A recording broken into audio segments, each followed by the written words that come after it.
Hi hello ನಮಸ್ಕಾರ. Education master YouTube ಚಾನಲ್ಗೆ ಸ್ವಾಗತ.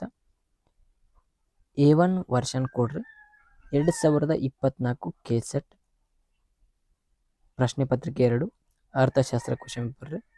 ಒಟ್ಟು ಪ್ರಶ್ನೆಗಳ ಸಂಖ್ಯೆ 100, ಗರಿಷ್ಠ ಅಂಕ 200.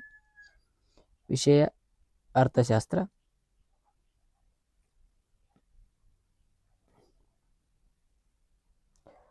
ಈ ಕ್ವಶನ್ ಪೇಪರ್ ಸಾಲ್ವ್ ಮಾಡ್ಬರ್ರಿ. ಇಂಗ್ಲೀಷ್ ವರ್ಷನ್ ಕೋಡು ಐತ್ರಿ, ಕನ್ನಡ ಐತ್ರಿ, ಎರಡು ನೋಡ್ಬೋದ್ರಿ.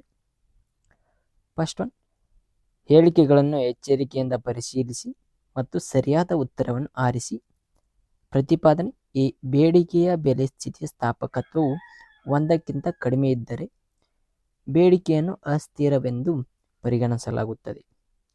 ಕಾರಣ ಆರ್, ಸ್ಥಿತಿಸ್ಥಾಪಕತ್ವ ಬೇಡಿಕೆ ಎಂದರೆ ಬೇಡಿಕೆಯ ಪ್ರಮಾಣವು ಬೆಲೆ ಬದಲಾವಣೆಗಿಂತ ಪ್ರಮಾಣಾನುಸಾರವಾಗಿ ಹೆಚ್ಚು ಬದಲಾವಣೆಯಾಗುತ್ತದೆ. ಸರಿಯಾದ ಕೋಡನ್ನು ಆಯ್ಕೆ ಮಾಡಿರಿ. ಯಾವ ಕೋಡ್ ಕೊಟ್ಟಾರ್ರಿ? ಫಸ್ಟ್ ಒನ್, ಆರ್ ಮತ್ತು ಎ ಎರಡು ಸರಿಯಾಗಿವೆ ಮತ್ತು ಆರ್ ಯು ಎಯ ಸರಿಯಾದ ವಿವರಣೆಯಾಗಿದೆ. 2 ಎ ಮತ್ತು ಆರ್ ಎರಡು ಸರಿಯಾಗಿವೆ ಮತ್ತು ಆರ್ ಎಯ ಸರಿಯಾದ ವಿವರಣೆಯಲ್ಲ. 3 ಎ ಸರಿಯಾಗಿದೆ ಆದರೆ ಆರ್ ಸರಿಯಲ್ಲ. 4 ಆರ್ ಸರಿಯಾಗಿದೆ ಆದರೆ ಎ ಸರಿಯಲ್ಲ. ಇದರೊಳಗೆ ಸರಿಯಾದ ಉತ್ತರ 2 ನಂಬರ್ ರೀ. ಎ ಮತ್ತು ಆರ್ ಎರಡೂ ಸರಿಯಾಗಿವೆ ಮತ್ತು ಆರ್ ಮತ್ತು ಎಯ ಸರಿಯಾದ ವಿವರಣೆಯಲ್ಲ. ತದನಂತರ 2, ಗಿಬ್ಬನ್ ಗೂಡ್ಸ್ಗಳಿಗೆ ಸಂಬಂಧಿಸಿದಂತೆ ಈ ಕೆಳಗಿನ ಯಾವ ಹೇಳಿಕೆಗಳು ಸರಿಯಾಗಿವೆ? ಗಿಬ್ಬನ್ ಗೂಡ್ಸ್ ಸಂಬಂಧಿಸಿದಂತೆ ಈ ಕೆಳಗಿನ ಯಾವ ಹೇಳಿಕೆ ಸರಿಯಾಗಿವೆ? ಎ, ಗಿಬ್ಬನ್ ಗೂಡ್ಸ್ಗಳ ಬೇಡಿಕೆಯು ಬೆಲೆ ಏರಿಕೆಯೊಂದಿಗೆ ಹೆಚ್ಚುತ್ತದೆ. ಬಿ, ಆದಾಯ ಪ್ರಮಾಣವು ಪರ್ಯಾಯ ಪರಿಣಾಮವನ್ನು ಮೀರಿಸುತ್ತದೆ. ಸಿ, ಅವುಗಳ ಸಾಮಾನ್ಯ ಗೂಡ್ಸ್ಗಳಾಗಿವೆ.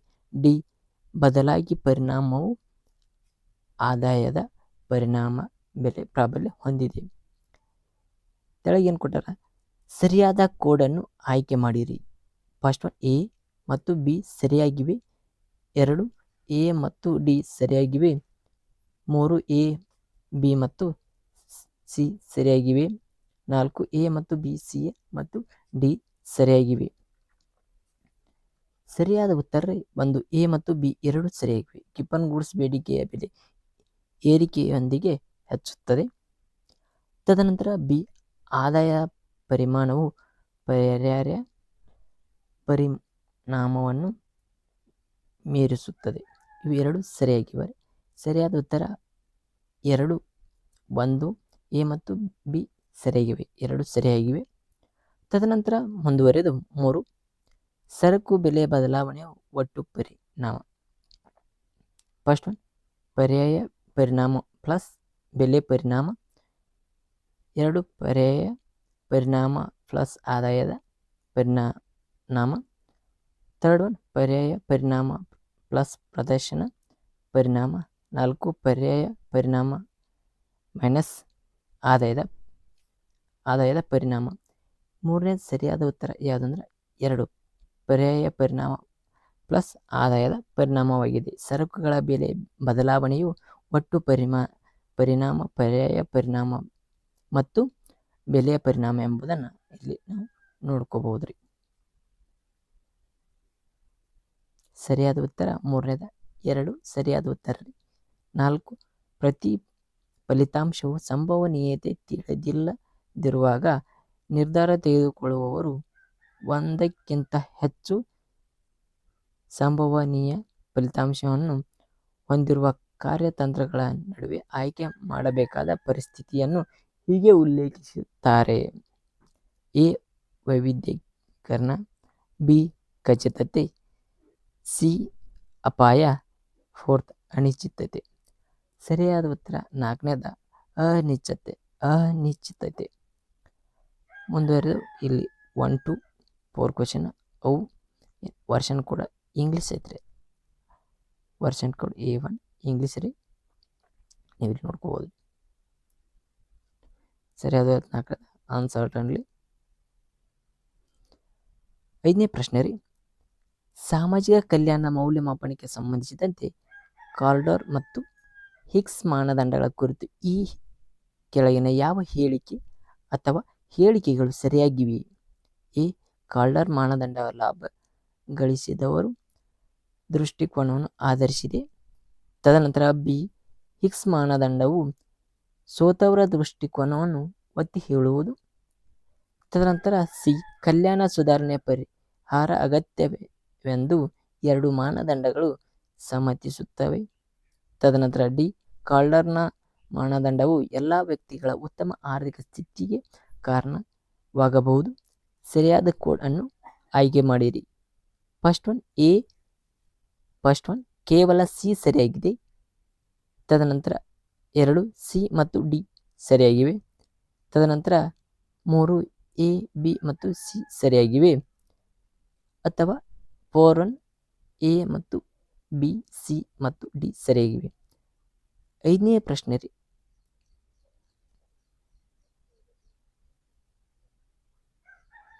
5ನೇ ಪ್ರಶ್ನೆ ಯಾವ್ಯಾವ ಸರಿ ಹಾಕ್ರಿ? 1 ಮತ್ತು 3 ಕೇವಲ ಸಿ ಸರಿಯಾಗಿದೆ. 3 ಎ ಬಿ ಮತ್ತು ಸಿ ಸರಿಯಾಗಿವೆ. ಎ ಬಿ ಮತ್ತು ಸಿ ಸರಿಯಾಗಿವೆ ಅಥವಾ ಕೇವಲ ಸಿಯನ್ನು ಸರಿ. ಕಲ್ಯಾಣ ಸುಧಾರಣೆಗೆ ಪರಿಹಾರ ಅಗತ್ಯವೆಂದು ಎರಡೂ ಮಾನದಂಡಗಳನ್ನು ಸಮ್ಮತಿಸುತ್ತದೆ ಎಂಬುದನ್ನು ಸರಿಯಾಗಿದೆ. ಸಿ ಸರಿಯಾಗಿದೆ. ಕೇವಲ ಸಿಯನ್ನು ಸರಿಯಾಗತ್ರಿ. ಮತ್ತು 3ನೇದು ಎ ಬಿ ಮತ್ತು ಸಿ ಸರಿಯಾಗಿವೆ. ಕಾರ್ಡರ್ ಮಾನದಂಡ ಲಾಭ ಗಳಿಸಿದವರ ದೃಷ್ಟಿಕೋನ ಆಧರಿಸಿದೆ ಅಥವಾ ಹಿಗ್ಸ್ ಮಾನದಂಡವರ ಸೋತವರ ದೃಷ್ಟಿಕೋನವನ್ನು ಒತ್ತಿ ಹೇಳುತ್ತದೆ. ಎ ಬಿ ಸಿಯನ್ನು ಕರೆಕ್ಟ್ ಆಕತ್ರಿ. ಗೌರ್ಮೆಂಟ್ ಕೀ ಆನ್ಸರ್ ಒಳಗೆ ಪರ್ಟಿಕ್ಯುಲರ್ ಆಗಿ ಫಸ್ಟ್ ಒನ್ ಕೇವಲ ಸಿ ಮಾತ್ರ ಸರಿಯಾಗಿದೆ ಇದು ಬರ್ತೈತ್ರಿ. ಎರಡು ಆನ್ಸರ್ ಸರಿಯಾಕವ್ರಿ ಅದಕ್ಕೆ.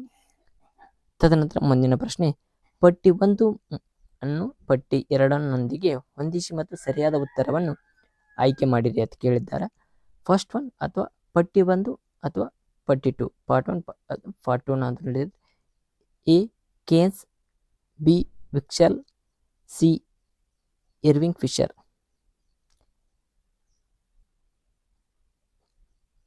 ಪಟ್ಟಿ 2 1 ಸಾಲ ನೀಡಬಹುದಾದ ನಿಧಿಗಳು, 2 ಸಮಯದ ಆದ್ಯತೆ, 3 ದ್ರವ್ಯತೆ ಆದ್ಯತೆ. ಇದರೊಳಗೆ ಸರಿಯಾದ ಉತ್ತರ ಯಾವುದಂದ್ರೆ ಕೇನ್ಸ್ ದ್ರವ್ಯತೆ ಸಿದ್ಧಾಂತ. ಫಸ್ಟ್ ಒನ್ ಕೇನ್ಸ್ ಅವ್ರದ್ದು ಏನಾಕತ್ರಿ ದ್ರವ್ಯತೆ ಸಿದ್ಧಾಂತ. ವಿಕ್ಸಲ್ ಅವ್ರದ್ದು ಯಾವುದಾಕತ್ತೆ ಅಂದ್ರೆ ಫಸ್ಟ್ ಒನ್ ಅಂತ ಸಾಲ ನೀಡಬಹುದಾದ ನಿಧಿಗಳು. ತದನಂತರ ಇರ್ವಿಂಗ್ ಫಿಶರ್ ಅವ್ರದ್ದು ಏನಾಕತ್ತೆ ಅಂದ್ರೆ ಸಮಯದ ಆದ್ಯತೆ. ಫಸ್ಟ್ ಸೆಕೆಂಡ್ರಿ, ಇದು ಥರ್ಡ್.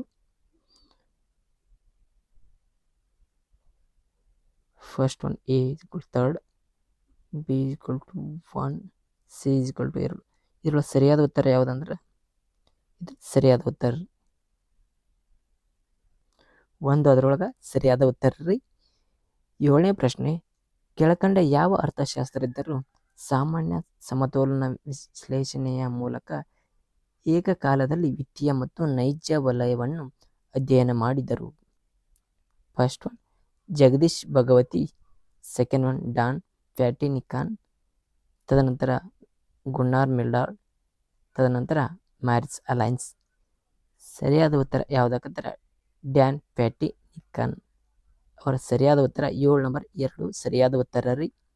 8 ಪ್ಯಾರೆಟೋ ಆಪ್ಟಿಮ್ಯಾಲಿಟಿ ವಿಶ್ಲೇಷಣೆಯಲ್ಲಿ ಎಲ್ಲ ಔದಾಸೀನ್ಯ ನಕ್ಷೆಗಳ ಕ್ವಾನ್ಟಿಟಿ ಮತ್ತು ರೂಪಾಂತರ ನಕ್ಷೆಯ ಕ್ವಾಸ್ಕಿವಿಟಿಯನ್ನು ಇದು ಉಲ್ಲೇಖಿಸುತ್ತದೆ.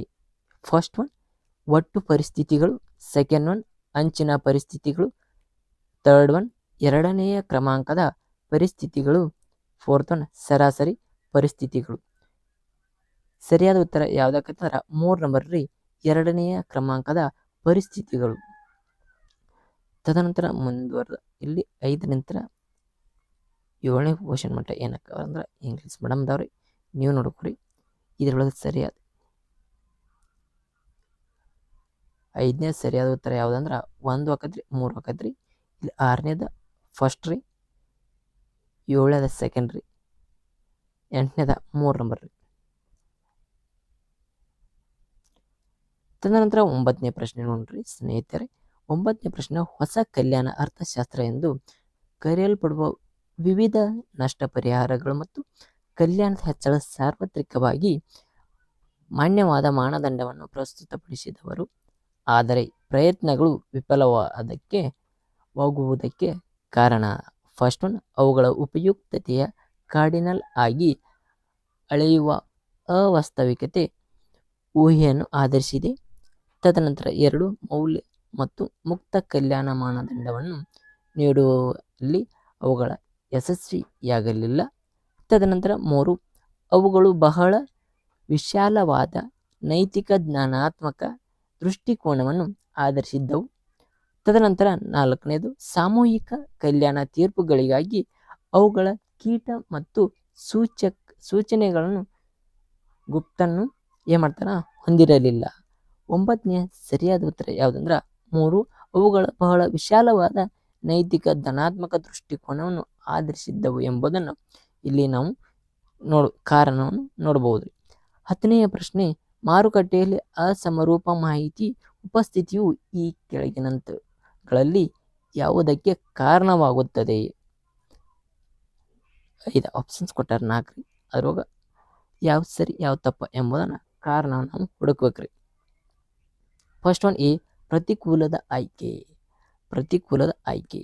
ಬಿ ದಕ್ಷತಾ ಕೂಲಿ. ಸಿ ಪ್ರಧಾನ ಏಜೆಂಟ್ ಸಮಸ್ಯೆ. ತದನಂತರ ಡಿ ಸಂಪನ್ಮೂಲಗಳ ಹೆಚ್ಚುವರಿ ಘಟಕದ ಅಂಚಿನ ಪ್ರಯೋಜನಗಳು ಹೆಚ್ಚುತ್ತಿರುವ ಸಂಪನ್ಮೂಲಗಳು ಮತ್ತು ಘಟಕದೊಂದಿಗೆ ಕಡಿಮೆ ಇದೆ. ಇದರೊಳಗೆ ಸರಿಯಾದ ಉತ್ತರ 2 ನಂಬರ್ ಆಕತ್ತೆ ನೋಡ್ರಿ, ಎ ಮತ್ತು ಸಿ. ಎ ಪ್ರತಿಕೂಲದ ಆಯ್ಕೆ ಮತ್ತು ಸಿ ಪ್ರಧಾನ ಏಜೆಂಟ್ ಸಮಸ್ಯೆ ಎಂಬುದನ್ನು ಮಾರುಕಟ್ಟೆಯ ಅಸಮರೂಪ ಮಾಹಿತಿಯ ಉಪಸ್ಥಿತಿಯ ಕಾರಣವಾಗಿತ್ತು ಎಂಬುದನ್ನು ನಾವು ಇಲ್ಲಿ ನೋಡಬಹುದು. ತದನಂತರ 11ನೇ ಪ್ರಶ್ನೆ, ತರ್ಕಬದ್ಧ ನಿರೀಕ್ಷೆಯ ಕಲ್ಪನೆಯ ಯಾರಿಂದ ಸ್ಥಾಪಿತವಾಗಿದೆ? A John F Muth. B 2 Alfred Marshall. C Milton Friedman ಮತ್ತು 4th ಒನ್ ಜೆ.ಆರ್. ಹಿಕ್ಸ್. ಈ 11ನೇ ಸರಿಯಾದ ಉತ್ತರ 1 ನಂಬರ್ ಆಕತ್ತೆ ನೋಡ್ರಿ. ಜಾನ್ ಎಫ್ ಮೂತ್ ಅವರು ಏನು ಮಾಡ್ತಾರೆ, ತರ್ಕಬದ್ಧ ನಿರೀಕ್ಷೆಯ ಕಲ್ಪನೆಯ ಸ್ಥಾಪಕರು ಎಂಬುದನ್ನು ತಿಳಿಸಿದ್ದಾರೆ ಅವರ.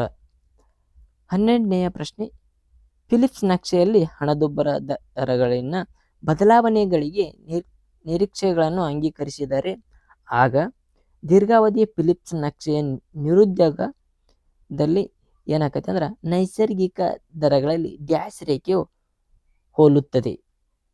ಫಸ್ಟ್ ಒನ್ ಬಾಗಿದ, 2ನೇದರೆ ಅಡ್ಡ, 3 ಉದ್ದ, 4 ಕರ್ಣೀಯ. ಇದರೊಳಗೆ ಯಾವುದಂದ್ರೆ ಉದ್ದ ರೇಖೆಯನ್ನು ಹೋಲುತ್ತದೆ. ಸರಿಯಾದ ಉತ್ತರ 3 ಉದ್ದ. 13ನೇ ಪ್ರಶ್ನೆ, ಕೇನ್ಸ್ ಪ್ರಕಾರ ಒಟ್ಟು ಬೇಡಿಕೆಯ ಅತ್ಯುತ್ತಮ ಚಂಚಲ ಘಟಕಗಳು ಯಾವುವು? ಫಸ್ಟ್ ಒನ್ ನಿವ್ವಳದ ರಫ್ತು. Second one ಅನುಭೋಗ. 3 ಹೂಡಿಕೆ. 4 ಸರ್ಕಾರದ ವೆಚ್ಚ. ಸರಿಯಾದ ಉತ್ತರ 3 ಹೂಡಿಕೆ ನೋಡ್ರಿ. ಕೇನ್ಸ್ ಅವರ ಪ್ರಕಾರ ಒಟ್ಟು ಬೇಡಿಕೆಯ ಅತ್ಯಂತ ಚಂಚಲ ಘಟಕ ಯಾವುದಂದ್ರಿ ಹೂಡಿಕೆ. ತದನಂತರ 9ನೇ ಪ್ರಶ್ನೆ ಹಿಡಿದ್ರಿ ಇಂಗ್ಲಿಷ್ ಕೋಡ್ದವ್ರಿ. 9ನೇ ಪ್ರಶ್ನೆ ಸರಿಯಾದ ಉತ್ತರ ಯಾವುದಂದ್ರೆ 3. 10ನೇದ 2. 11ನೇದ 1. 12ನೇದ 3.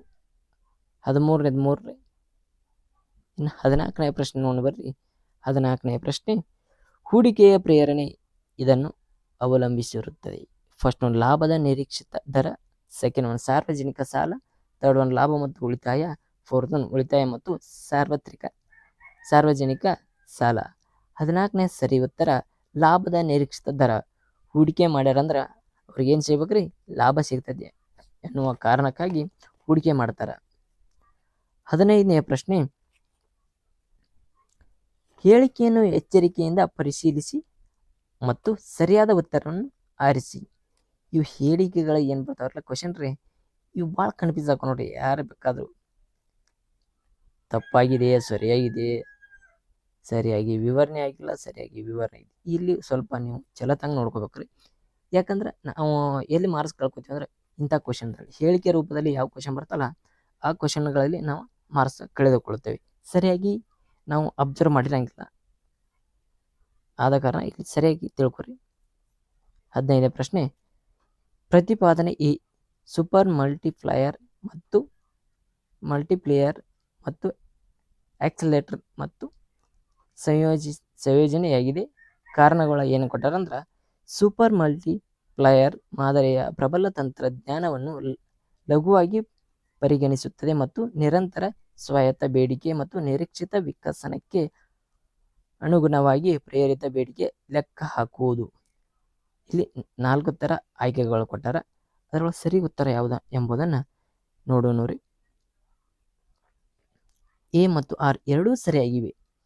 ಎ ಮತ್ತು ಆರ್ ಎರಡೂ ಸರಿಯಾಗಿವೆ ಮತ್ತು ಆರ್ ಮತ್ತು ಎನ ಸರಿಯಾದ ವಿವರಣೆ ಅಲ್ಲ. ಎರಡೂ ಸರಿದಾವತ್ರಿ. ಆದರೆ ಏನಾಗಿಲ್ಲ ಅಂತ ಆರ್ ಮತ್ತು ಎ ಸರಿಯಾದ ವಿವರಣೆಯಾಗಿಲ್ಲ. ತದನಂತರ ಎರಡನೇದ್ರಿ ಎ ಮತ್ತು ಆರ್ ಎರಡೂ ಸರಿಯಾಗಿವೆ ಮತ್ತು ಆದರೆ ಆರ್ ಮತ್ತು ಎನ ಸರಿಯಾದ ವಿವರಣೆ ಅಲ್ಲ. ಫಸ್ಟ್ನೇದು ಸರಿಯಾದ ವಿವರಣೆ ಆಗೈತಿ, ಇಲ್ಲಿ ಸರಿಯಾಗಿ ವಿವರಣೆ ಆಗಿಲ್ಲ ಅಂತ ಹೇಳ್ತಾರೆ. ತದನಂತರ ಮೂರನೇದ್ರಿ ಎ ತಪ್ಪಾಗಿದೆ ಆದರೆ ಆರ್ ಸರಿಯಾಗಿದೆ. ಎ ತಪ್ಪಾಗೈತತ್ರಿ, ಆದರೆ ಏನಾಗಿದೆ ಆರ್ ಸರಿಯಾಗಿದೆ. ಫೋರ್ತ್ ಒನ್ ಎ ಸರಿಯಾಗಿದೆ ಆದರೆ ಆರ್ ತಪ್ಪಾಗಿದೆ. ಸರಿಯಾದ ಉತ್ತರ ಯಾವುದಂದ್ರೆ 15ನೇದ್ರಿ ಎ ಮತ್ತು ಎರಡನೇ ಸರಿ ರೀ. ಎ ಮತ್ತು ಆರ್ ಎರಡೂ ಸರಿಯಾಗಿವೆ. ಎ ಮತ್ತು ಎರಡು ಹೇಳಿಕೆಗಳು ಎರಡು ಸರಿದಾವತ್ರಿ. ಆದರೆ ಏನು ಮಾಡಿದ್ರೆ ಆರ್ ಮತ್ತು ಎನ ಸರಿಯಾದ ವಿವರಣೆ ಆಗಿಲ್ಲ. ಎರಡೂ ಹೇಳಿಕೆಗಳಲ್ಲಿ ಪ್ರತಿಪಾದನೆ ಮತ್ತು ಕಾರಣ ಎರಡೂ ಸರಿಯಾಗಿದ್ದಾವತ್ತ, ಅಲ್ಲಿ ಸರಿಯಾದ ಹೇಳಿಕೆ ಅಥವಾ ವಿವರಣೆ ಆಗಿಲ್ಲ ಎಂಬುದನ್ನು ಇಲ್ಲಿ ಸರಿಯಾದ ಉತ್ತರವಾಗಿತ್ತು. ಇನ್ನು ವಿವರಣೆ ಜಾಸ್ತಿ ಆಗ್ಬೇಕಿತ್ತಾಮಲ್ರಿ, ಆದ್ದರಿಂದ ಸರಿಯಾದ ಉತ್ತರ 2, 15. 16ನೇ ಪ್ರಶ್ನೆ, ಹೆಚ್ಚಿನ ಸಾಮರ್ಥ್ಯದ ಹಣದ ಘಟಕಗಳೆಂದರೆ? ಫಸ್ಟ್ ಒನ್ ಸಾರ್ವಜನಿಕರೊಂದಿಗೆ ಕರೆನ್ಸಿ, ಬ್ಯಾಂಕಿಂಗ್, ನಗದು, ಮೀಸಲು ಮತ್ತು ಸೆಂಟ್ರಲ್ ಬ್ಯಾಂಕಿನೊಂದಿಗೆ ಬಾಧ್ಯತೆ. ಸೆಕೆಂಡ್ ಒನ್ ಕರೆನ್ಸಿ ಮತ್ತು ಬೇಡಿಕೆಯ ಠೇವಣಿಗಳು. ಥರ್ಡ್ ಒನ್ ಬೇಡಿಕೆ ಮತ್ತು ಮುದ್ದತ್ತು ಠೇವಣಿ. ತದನಂತರ 4 ವಾಣಿಜ್ಯ ಬ್ಯಾಂಕಿನ ಹೂಡಿಕೆಗಳು. ಹೆಚ್ಚಿನ ಸಾಮರ್ಥ್ಯದ ಹಣದ ಘಟಕಗಳೆಂದರೆ ಯಾವ್ಯಾವ ಅಂದ್ರೆ ಸಾರ್ವಜನಿಕರೊಂದಿಗೆ ಕರೆನ್ಸಿ, ಬ್ಯಾಂಕಿಂಗ್, ನಗದು ಮತ್ತು ಮೀಸಲು. ತದನಂತರ ಸೆಂಟ್ರಲ್ ಬ್ಯಾಂಕಿನೊಂದಿಗೆ ಬಾಧ್ಯತೆ. ಇವು ಏನಂತ ಹೆಚ್ಚಿನ ಸಾಮರ್ಥ್ಯ ಹಣದ ಘಟಕಗಳು ಎಂದು ಕರೆಯುವರು. ಸರಿಯಾದ ಉತ್ತರ 16ನೇದು 1 ನಂಬರ್. 17ನೇ ಪ್ರಶ್ನೆ, ಕೆಳಗಿನ ಮಾದರಿಗಳ ಯಾವುದು ಯುಗ್ಮ ಫಲಿತಾಂಶಗಳಿಗೆ ಸೂಕ್ಷ್ಮವಾಗಿದೆ? ಫಸ್ಟ್ ಒನ್ ಬಹುಪದೀಯ ಲ್ಯಾಗಿಟ್ ಮಾದರಿ. ಸೆಕೆಂಡ್ ಒನ್ ಪ್ರೋಬಿಟ್ ಮಾದರಿ. ಥರ್ಡ್ ಒನ್ ಪಾಯ್ಸನ್ ರಿಗ್ರೆಷನ್ ಮಾದರಿ. ಫೋರ್ತ್ ಒನ್ ಲೀನಿಯರ್ ರಿಗ್ರೆಷನ್ ಮಾದರಿ. 17ನೇ ಪ್ರಶ್ನೆ ಒಳಗೆ ಸರಿಯಾದ ಉತ್ತರ 2 ಪ್ರೋಬಿಟ್ ಮಾದರಿ. ಇದು ಯಾವ ಯುಗ್ಮ ಫಲಿತಾಂಶದಿಂದ ಸೂಕ್ತವಾಗಿದೆ? ಯಾಕಂದ್ರೆ ಪ್ರೋಬಿಟ್ ಮಾದರಿಯ ಸೂಕ್ತವಾಗಿದೆ ಎಂಬುದನ್ನು ಇಲ್ಲಿ ನಾವು ನೋಡಬಹುದು.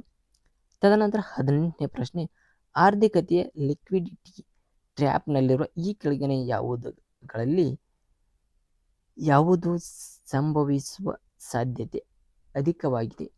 ಫಸ್ಟ್ ಒನ್ ವಿತ್ತ ನೀತಿ ನಿಷ್ಪರಿಣಾಮಕಾರಿಯಾಗಿದೆ.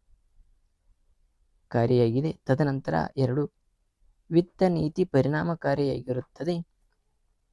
ತದನಂತರ ಥರ್ಡ್ ಒನ್ ಆರ್ಥಿಕತೆಯು ಉತ್ಕೃಷ್ಟದಲ್ಲಿ ಇರುತ್ತದೆ.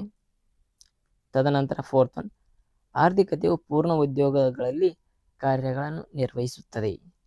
ಆರ್ಥಿಕ ಲಿಕ್ವಿಡಿಟಿ ಟ್ರ್ಯಾಪ್ಗಳಲ್ಲಿ ಈ ಕೆಳಗಿನವುಗಳಲ್ಲಿ ಯಾವುದು ಸಂಭವಿಸುತ್ತದೆ ಸಾಧ್ಯತೆ ಅಧಿಕಾರವಿದೆ? ಯಾವುದಂದ್ರೆ ಫಸ್ಟ್ನೇದು ವಿತ್ತೀಯ ನೀತಿ ನಿಷ್ಪರಿಣಾಮಕಾರಿಯಾಗಿದೆ. ಇದು ಸರಿಯಾದ ಉತ್ತರ. 18ನೇದು ಫಸ್ಟ್ ಒನ್ ಸರಿಯಾದ ಉತ್ತರ ಆಗಿದೆ. ಇಲ್ಲಿ 14ನೇ ಪ್ರಶ್ನೆಗೆ ಇಂಗ್ಲಿಷ್ ಒಳಗೆ ವರ್ಷನ್ ಕೊಡುವ ಸರಿಯಾದ ಉತ್ತರ ಫಸ್ಟ್ ರೀ. 15ನೇದ ಸೆಕೆಂಡ್ ರೀ. 16ನೇದ 1 ರೀ. 17ನೇದ 2. 18ನೇದು 1. ಮಾಂಟ್ರಿ ಪಾಲಿಸಿ ಈಸ್ ಇನ್ಫೆಕ್ಟಿವ್.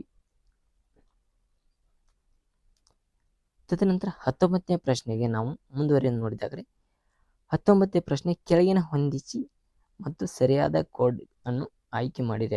ಪಟ್ಟಿ 1 ಪಟ್ಟಿ 2. ಸೇಮ್ ಮ್ಯಾಲೆ ಹೆಂಗೆ ಕ್ವಶನ್ ಕೇಳಾರ ಅದೇ ರೀತಿ ಕೇಳಿದ್ದಾರೆ. ಹೊಂದಿಸಿ ಮತ್ತು ಸರಿಯಾದ ಕೋಡನ್ನು ಆಯ್ಕೆ ಮಾಡಿರಿ.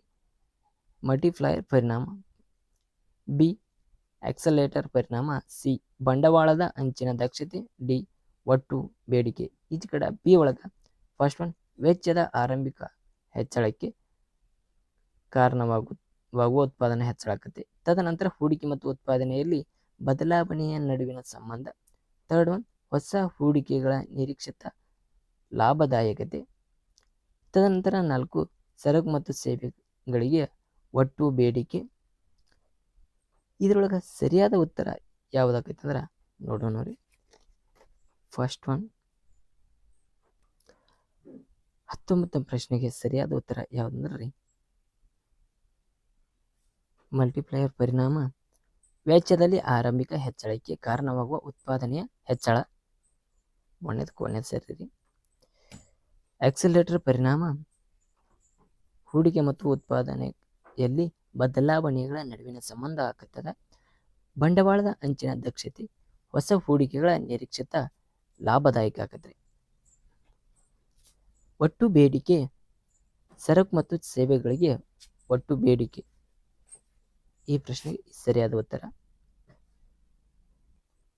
ತದನಂತರ 19ನೇ ಪ್ರಶ್ನೆಗೆ ಸರಿಯಾದ ಉತ್ತರ 4 ರೀ. ಇವು ಅವರು ಕ್ವಶನ್ ಕೊಡೋದ್ ಮುಂದೆ ಸರಿಯಾಗಿ ಕೊಟ್ಟಾರ, ನಾವು ಅರ್ಥ ಮಾಡ್ಕೋಬೇಕ್ರಿ. ಓದ್ಲಿಕ್ಕಾರೆ ಕನ್ಫ್ಯೂಸ್ ಆಗಿಬಿಡ್ತೈತ್ರಿ. 20ನೇ ಪ್ರಶ್ನೆ ಸ್ವಾಯತ್ತ ಅನುಭೋಗ ಮತ್ತು ಪ್ರೇರಿತ ಅನುಭೋಗದ ನಡುವಿನ ಪ್ರಮುಖ ವ್ಯತ್ಯಾಸವೇನೆಂದರೆ. ಫಸ್ಟ್ ಒನ್ ವ್ಯತ್ಯಾಸ ಕೇಳಿದರೆ ಸ್ವಾಯತ್ತತೆ ಅನುಭೋಗ ಮತ್ತು ಪ್ರೇರಿತ ಅನುಭೋಗದ ನಡುವಿನ ಪ್ರಮುಖ ವ್ಯತ್ಯಾಸವೇನೆಂದರೆ. ಫಸ್ಟ್ ಒನ್ ಆದಾಯದ ಅಂಶ, ಸೆಕೆಂಡ್ ಒನ್ ನಾಮಮಾತ್ರ ಆದಾಯ, ಥರ್ಡ್ ಒನ್ ಮನೋವೈಜ್ಞಾನಿಕ ಅನುಭೋಗ, ಫೋರ್ತ್ ಒನ್ ಉತ್ಪಾದನೆಯ ಅಂಶ. ಸರಿಯಾದ ಉತ್ತರ ಯಾವುದಾಗತ್ತೆ ಅಂದ್ರೆ ಸ್ವಾಯತ್ತ ಅನುಭೋಗ ಮತ್ತು ಪ್ರೇರಿತ ಅನುಭೋಗ ನಡುವಿನ ಪ್ರಮುಖ ವ್ಯತ್ಯಾಸ ಯಾವುದಾಗತ್ರಿ ಆದಾಯದ ಅಂಶಗಳಾಗತ್ರಿ. ಫಸ್ಟ್ ಒನ್ ಆದಾಯದ ಅಂಶಗಳು. 20ನೇ ಸರಿಯಾದ ಉತ್ತರ ಫಸ್ಟ್ ಒನ್ ಆದಾಯದ ಅಂಶಗಳು.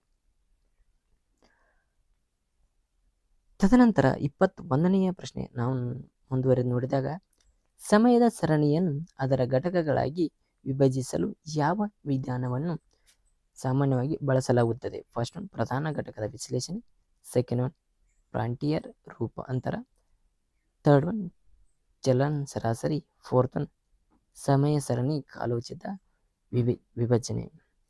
ಸರಿಯಾದ ಉತ್ತರ 21ನೇದು ಯಾವುದಾಗತ್ತೆ ಅಂದ್ರೆ ಸಮಯ ಸರಣಿ ಅದರ ಘಟಕಗಳಾಗಿ ವಿಭಜಿಸಲು ಸಮಯದ ಸರಣಿ ಕಾಲೋಚಿತ ವಿಭಜನೆ ವಿಧಾನವನ್ನು ಸಾಮಾನ್ಯವಾಗಿ ಬಳಸಲಾಗುತ್ತದೆ. ಸರಿಯಾದ ಉತ್ತರ 21ನೇದ್ರಿ. 4ನೇ ಪ್ರಶ್ನೆ ಸರಿಯಾದ ಉತ್ತರ. ತದನಂತರ 22ನೇ ಪ್ರಶ್ನೆ ಪಾಯ್ಸನ್ ವಿತರಣೆಯನ್ನು ಡ್ಯಾಶ್ ಘಟಕಗಳ ವರ್ತನೆಯನ್ನು ವಿವರಿಸಲು ಬಳಸಲಾಗುತ್ತದೆ. ಫಸ್ಟ್ ಒನ್ ಪುನರಾವರ್ತಿತ, ಸೆಕೆಂಡ್ ಒನ್ ಸಾಮಾನ್ಯ, ಥರ್ಡ್ ಒನ್ ವಿರಳ, ಫೋರ್ತ್ ಒನ್ ಅಸಹಜ. 22ನೇ ಪ್ರಶ್ನೆ ಸರಿಯಾದ ಉತ್ತರ ಯಾವುದಕ್ಕೆ ಪಾಯ್ಸನ್ ವಿತರಣೆಯ ವಿರಳ ಘಟನೆಗಳ ವರ್ತನೆಯನ್ನು ವಿವರಿಸಲು ಬಳಸಲಾಗುತ್ತದೆ. 22ನೇ ಸರಿಯಾದ ಉತ್ತರ 3 ವಿರಳ ಘಟನೆ. 19ನೇ ಸರಿಯಾದ ಉತ್ತರ ಫೋರ್ತ್ ಒನ್ ರೀ. 20ನೇದು ಸರಿಯಾದ ಉತ್ತರ ಫಸ್ಟ್, 21ನೇದು ರೀ ಫೋರ್ತ್, 22ನೇದು ಥರ್ಡ್. ತದನಂತರ 23ನೇ ಕ್ವಶನ್ ರೀ. ಸೂಚ್ಯಂಕ ಸಂಖ್ಯೆಯ ವಿಧವನ್ನು ಅದರ ಅನ್ವಯದೊಂದಿಗೆ ಹೊಂದಿಸಿ ಮತ್ತು ಸರಿಯಾದ ಉತ್ತರವನ್ನು ಆಯ್ಕೆ ಮಾಡಿರಿ. ಫಸ್ಟ್ ಒನ್ ಪಟ್ಟಿ 1, ಪಟ್ಟಿ 2. ಪಟ್ಟಿ 1ರಲ್ಲಿ ಬೆಲೆ ಸೂಚ್ಯಂಕ, ಬಿ ಪ್ರಮಾಣ ಸೂಚ್ಯಂಕ, ಸಿ ಮೌಲ್ಯ ಸೂಚ್ಯಂಕ, ಡಿ ಜೀವನ ವೆಚ್ಚದ ಸೂಚ್ಯಂಕ. ಒಟ್ಟಾರೆ ಜೀವನ ವೆಚ್ಚ ಬದಲಾವಣೆಗಳನ್ನು ಅಳೆಯುತ್ತದೆ. 3 ಉತ್ಪಾದಿಸಿದ ಸರಳ ಮತ್ತು ಸೇವೆಗಳ ಒಟ್ಟು ಮೌಲ್ಯದಲ್ಲಿನ ಬದಲಾವಣೆಗಳನ್ನು ಪ್ರತಿಫಲಿಸುತ್ತದೆ. ಥರ್ಡ್ ಒನ್ ಕಾಲಾನಂತರದಲ್ಲಿ ಪ್ರಾತಿನಿಧಿಕ ಸರಕು ಮತ್ತು ಸಂಗ್ರಹ ಸರಾಸರಿಯ ಬೆಲೆಯ ಮಟ್ಟವು ಹೋಲಿಕೆ ಮಾಡುತ್ತದೆ. ಫೋರ್ತ್ ಒನ್ ಬೆಲೆಗಳನ್ನು ಸ್ಥಿರವಾಗಿರಿಕೊಂಡು ಸರಕುಗಳು ಮತ್ತು ಪ್ರಮಾಣದ ಬದಲಾವಣೆಗಳನ್ನು ಮೌಲ್ಯಮಾಪನ ಮಾಡುವುದು. ಸರಿಯಾದ ಉತ್ತರ ಬೆಲೆ ಸೂಚ್ಯಂಕ ಯಾವುದಾಗತ್ತೆ? ಮೂರನೇದಾಗತ್ತೆ ನೋಡ್ರಿ. ಕಾಲಾನಂತರದಲ್ಲಿ ಪ್ರಾತಿನಿಧಿಕ ಸರಕುಗಳ ಸಂಗ್ರಹದ ಸರಾಸರಿ ಬೆಲೆ ಮಟ್ಟವನ್ನು ಹೋಲಿಕೆ ಮಾಡುತ್ತದೆ. ಬೆಲೆಯ ಸೂಚ್ಯಂಕ ಫಸ್ಟ್ ಮೂರನೇದ್ರಿ. ಸೆಕೆಂಡ್ ಒನ್ ರೀ ಪ್ರಮಾಣ ಸೂಚ್ಯಂಕ ಫೋರ್ತ್ ಒನ್ ಆಕೈತೆ. ತದನಂತರ ಮೌಲ್ಯ ಸೂಚ್ಯಂಕ ಯಾವುದಾಕೈತೆ ಅಂದ್ರೆ 2 ನಂಬರ್ ಉತ್ಪಾದಿಸಿದ ಸರಕು ಮತ್ತು ಸೇವೆಗಳ ಒಟ್ಟು ಮೌಲ್ಯದಲ್ಲಿನ ಫಲಿತಾಂಶಗಳನ್ನು ಪ್ರತಿಫಲಿಸುತ್ತದೆ. ಇದು ಬಿ ರೀ. ಇನ್ನು ಡಿ ಯಾವ ಕ್ವಶನ್ ಅಂದ್ರೆ ಫಸ್ಟ್ ಒಟ್ಟಾರೆ ಜೀವನ ವೆಚ್ಚ ಬದಲಾವಣೆಗಳನ್ನು ಅಳೆಯುತ್ತದೆ. ಸರಿಯಾದ ಉತ್ತರ ಯಾವುದಕ್ಕಂತಂದ್ರೆ ಬಿ ಸರಿಯಾದ ಉತ್ತರ ಆಕೈತೆ ನೋಡ್ರಿ. ಬಿ ಸರಿಯಾದ ಉತ್ತರ. ತದನಂತರ ಮುಂದುವರೆದು 24ನೇ ಪ್ರಶ್ನೆಯನ್ನು ನೋಡಿದಾಗ, ಎರಡು ಚಲಕಗಳ ನಡುವಿನ ಶ್ರೇಣಿಗಳ ಸ್ಪಿಯರ್ಮ್ಯಾನ್ ಕೋರಿಲೇಷನ್ ಮತ್ತು ಕೋಎಫಿಷಿಯಂಟ್ ವ್ಯತ್ಯಾಸ ಮೊತ್ತ. ಕೋರಿಲೇಷನ್ ಮತ್ತು coefficient sigma D 0, second one sigma D 0, third one sigma D is equal to 0, fourth one sigma D is equal to 1.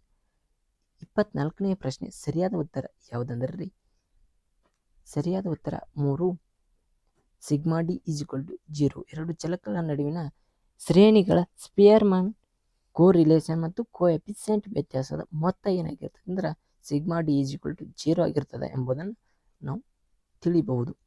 ಅದರಲ್ಲಿ 25ನೇ ಪ್ರಶ್ನೆ, ಈ ಪ್ರಶ್ನೆಯನ್ನು ಹೇಳಿಕೆಗಳನ್ನು ಎಚ್ಚರಿಕೆಯಿಂದ ಪರಿಶೀಲಿಸಿ ಮತ್ತು ಸರಿಯಾದ ಉತ್ತರವನ್ನು ಆರಿಸಿ. ಪ್ರತಿಪಾದನೆ ಎ ಅಪಕ್ಷಪಾತಿ ಮತ್ತು ಅತ್ಯಂತ ಸಣ್ಣ ವ್ಯತ್ಯಾಸವನ್ನು ಹೊಂದಿರುವ ಎಸ್ಟಿಮೇಟರ್ ಅನ್ನು ಸ್ಥಿರ ಎಫಿಷಿಯೆಂಟರ್ ಎಂದು ಕರೆಯಲಾಗುತ್ತದೆ. ತದನಂತರ ಕಾರಣ ಆರ್, ಎಸ್ಟಿಮೇಟರ್ನ ಸ್ಥಿರತೆ ಎಂದರೆ ಮಾದರಿಯ ಗಾತ್ರವು ಹೆಚ್ಚಾದಂತೆ ಎಫಿಷಿಯೆಂಟರ್ ನೈಜ ನಿಯತದಿಂದ ಭಿನ್ನವಾಗಿರುತ್ತದೆ. ಸಂಭವನೀಯತೆಯು ಸೂಚ್ಯಂಕಕ್ಕೆ ಏನಾಗಿರ್ತದೆ ಅಂದ್ರೆ ಕೇಂದ್ರೀಕೃತವಾಗಿರುತ್ತದೆ. 25ನೇ ಪ್ರಶ್ನೆ ಸರಿಯಾದ ಉತ್ತರ ಯಾವುದೆಂಬುದನ್ನು ನಾವು ನೋಡೋಣ. ಆಯ್ಕೆಗಳು ಎ ಮತ್ತು ಆರ್ ಎರಡೂ ಸರಿಯಾಗಿವೆ. ಆರ್ ಮತ್ತು ಎ ಯ ಸರಿಯಾದ ವಿವರಣೆಯಾಗಿದೆ. ಎ ಮತ್ತು ಬಿ ಎರಡೂ ಸರಿಯಾಗಿವೆ, ಆದರೆ ಆರ್ ಮತ್ತು ಎ ಯ ಸರಿಯಾದ ವಿವರಣೆಯಲ್ಲ. 3 ಎ ಸರಿಯಾಗಿದೆ, ಆದರೆ ಆರ್ ಸರಿಯಾಗಿಲ್ಲ. ಫೋರ್ತ್ ಒನ್ ಎ ಸರಿಯಾಗಿಲ್ಲ, ಆದರೆ ಆರ್ ಸರಿಯಾಗಿದೆ. 25ನೇ ಪ್ರಶ್ನೆ ಸರಿಯಾದ ಉತ್ತರ 4 ರೀ, ಎ ಸರಿಯಾಗಿಲ್ಲ, ಆದರೆ ಆರ್ ಸರಿಯಾಗಿದೆ ಎಂಬುದನ್ನು ನೋಡಬಹುದು. ತದನಂತರ 26ನೇ ಪ್ರಶ್ನೆ, ಆಧಾರ ಕಲ್ಪನೆಯ ಪರೀಕ್ಷೆಯಲ್ಲಿ ಟೈಪ್ ಅಥವಾ ದೋಷ ಇದನ್ನು ಉಲ್ಲೇಖಿಸುತ್ತದೆ. ಫಸ್ಟ್ ಒನ್ ಸರಿಯಾದ ಶೂನ್ಯ ಆಧಾರ ಕಲ್ಪನೆಯು ತಿರಸ್ಕರಿಸುವುದು. ಸೆಕೆಂಡ್ ಒನ್ ಸರಿಯಾದ ಶೂನ್ಯ ಆಧಾರ ಕಲ್ಪನೆಯನ್ನು ಅಂಗೀಕರಿಸುವುದು. ಥರ್ಡ್ ಒನ್ ತಪ್ಪು ಶೂನ್ಯ ಆಧಾರ ಕಲ್ಪನೆಯನ್ನು ಅಂಗೀಕರಿಸುವುದು. ಫೋರ್ತ್ ಒನ್ ಸರಿಯಾದ ಪರ್ಯಾಯ ಆಧಾರ ಕಲ್ಪನೆಯನ್ನು ತಿರಸ್ಕರಿಸುವುದು. 26ನೇ ಸರಿಯಾದ ಉತ್ತರ ಯಾವುದಾಗತ್ತೆ ಅಂದ್ರೆ ಫಸ್ಟ್ ಒನ್ ಸರಿಯಾದ ಶೂನ್ಯ ಆಧಾರ ಕಲ್ಪನೆಯನ್ನು ತಿರಸ್ಕರಿಸುವುದು ಎಂಬುದನ್ನು ಇಲ್ಲಿ ನಾವು ನೋಡಬಹುದು. 23ನೇ ಪ್ರಶ್ನೆ ಎರಡನೇ ಸರಿ ರೀ. 24 ಎರಡನೇ ಸರಿ, 25 ಸರಿಯಾದ ಉತ್ತರ 4, 26 ಸರಿಯಾದ ಉತ್ತರ 1.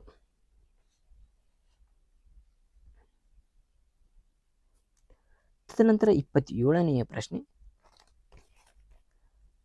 ವಿವರಣಾತ್ಮಕ ಸ್ಟ್ಯಾಟಿಸ್ಟಿಕ್ಸ್ ಎಂದರೆ ಫಸ್ಟ್ ಒನ್ ದತ್ತಾಂಶಗಳ ಸಂಗ್ರಹಣೆ. ಸೆಕೆಂಡ್ ಒನ್ ಸಂಖ್ಯಾಶಾಸ್ತ್ರೀಯ ಕ್ರಮಗಳ ಅಂದಾಜು.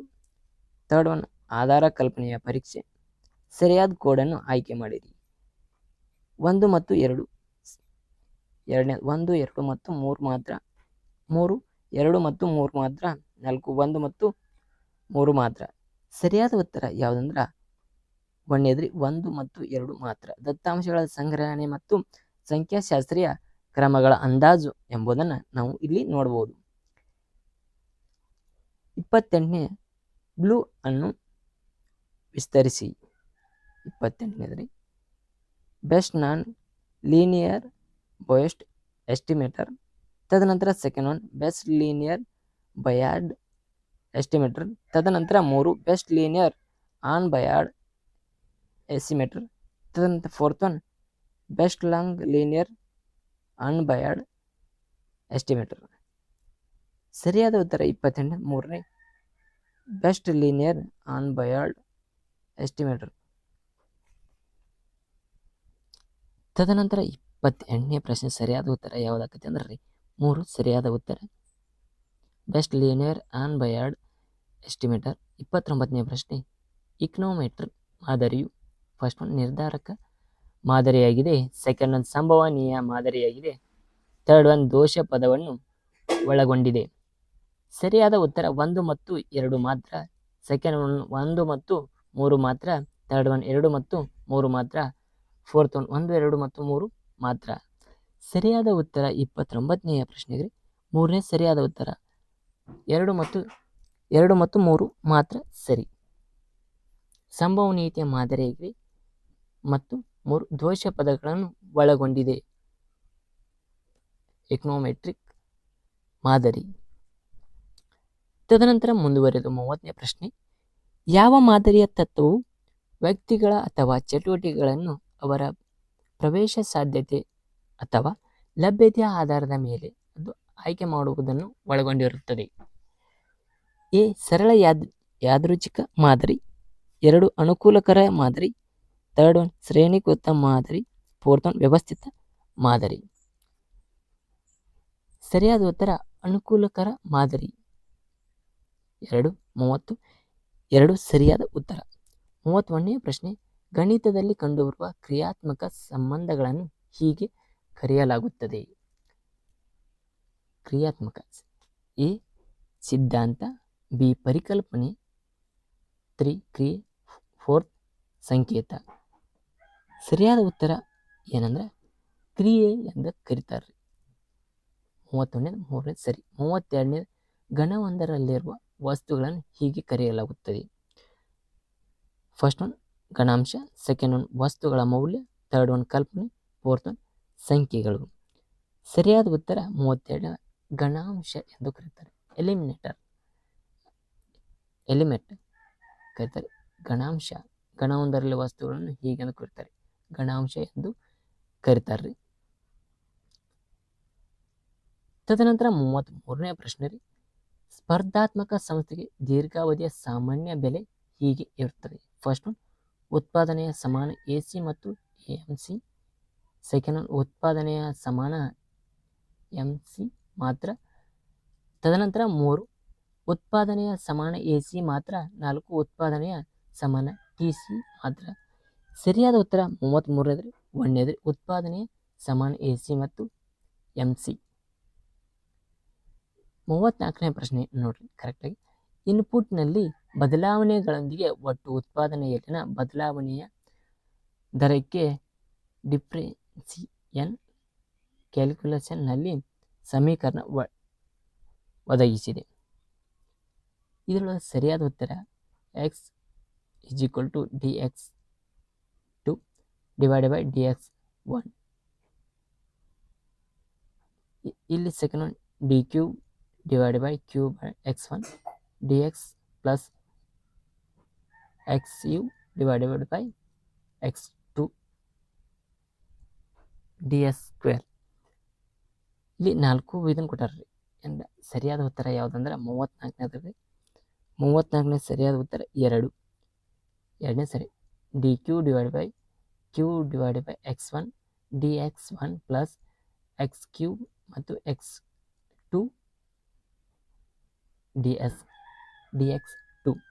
ಸರಿಯಾದ ಉತ್ತರ 34ನೇದು ಯಾವುದಾಕೈತೆ ಅಂದ್ರೆ 2ನೇದಾಕೈತೆ ನೋಡ್ರಿ. ಸರಿಯಾದ ಉತ್ತರ 35ನೇದ ಕೊಟ್ಟಿರುವ ಸಮೀಕರಣದಲ್ಲಿ ಅಜ್ಞಾತ ಮೊದಲು ಘಾತವನ್ನು ಹೊಂದಿದ್ದಾಗ ಅದನ್ನು ಡ್ಯಾಶ್ ಎಂದು ಕರೆಯುತ್ತಾರೆ. ಸಮೀಕರಣ ಬಿ ಕ್ವಾಡ್ರಾಟಿಕ್ ಸಮೀಕರಣ, ತದನಂತರ ಅರೇಖೀಯ ಸಮೀಕರಣ, ತದನಂತರ 4 ರೇಖೀಯ ಸಮೀಕರಣ. 35ನೇ ಪ್ರಶ್ನೆ ಸರಿಯಾದ ಉತ್ತರ ರೇಖೀಯ ಸಮೀಕರಣ ಎಂದು ಕರೀತಾರೆ. ಸಮೀಕರಣದ ಅಜ್ಞಾತ ಮೊದಲ ಘಾತವನ್ನು ಹೊಂದಿದಾಗ ಏನಂತ ಕರೀತಾರ? ರೇಖೀಯ ಸಮಿತಿ ಎಂದು ಕರೀತಾರ. 36ನೇ ಪ್ರಶ್ನೆ, ಕೆಳಕಂಡವುಗಳಲ್ಲಿ ಕೊಟ್ಟಿರುವ ಮಾತೃಕೆ ಮತ್ತು ಮ್ಯಾಟ್ರಿಕ್ಸ್ನ ಪರಿವರ್ತಿತ ಮಾತೃಕೆಗಳನ್ನು ಯಾವುದು? ಇವ 4 ಆಪ್ಷನ್ಸ್ ನೋಡ್ಕೊರಿ. ಇಲ್ಲಿ ಒಳಗ A11, A21, A31, A12, A22, A32, A13, A23, A33, A14, A24, 34 ಕೊಟ್ಟಾರ್ರಿ. ಇದ ಸೂತ್ರ ರೀ. 36ನೇ ಸರಿಯಾದ ಉತ್ತರ ಯಾವುದಂದ್ರೆ ರೀ 1 ಆಕತ್ರಿ ಮತ್ತು 3 ಆಕತ್ರಿ. 1 ಅಥವಾ 3 ಹೊತ್ತು ಕೊಟ್ಟಾರೆ. ಸರಿಯಾದ ಆನ್ಸರ್ ಎ ಮತ್ತು 3 ಎರಡು ಸರಿಯಾದ ಆನ್ಸರ್. ಗೌರ್ಮೆಂಟ್ ಕೀ ಆನ್ಸರ್ 2 ಸರಿಯಾದ ಆನ್ಸರ್ ಅದಾವ್ರಿ. ಆದರೆ ನೀವು ಕ್ಲಿಯರ್ ಆಗಿ ನೋಟ್ಸ್ ಮಾಡ್ಕೊರಿ, ಅಥವಾ ನೀವು ಈ ಕ್ವಶನ್ ಪೇಪರ್ ಪ್ರಿಂಟ್ ತಗೋದ್ರಿ, ಆನ್ಲೈನಾಗ ಸಿಗ್ತಾವೆ. ಕೆ ವೆಬ್ಸೈಟ್ ಒಳಗೆ ಈ ಕ್ವಶನ್ ಪೇಪರ್ ಸಿಗ್ತಾವೆ. 2024 ಎಕನಾಮಿಕ್ಸ್ ಅಂದ್ರೆ ಸಿಗ್ತಾವೆ. ಯಾವ ಸೀರೀಸ್ ಬೇಕು ನಿಮ್ಗೆ ಆ ಸೀರೀಸ್ ಸಿಗ್ತಾವ್ರಿ, ಅಲ್ಲಿ ಡೌನ್ ಮಾಡ್ಕೊರಿ.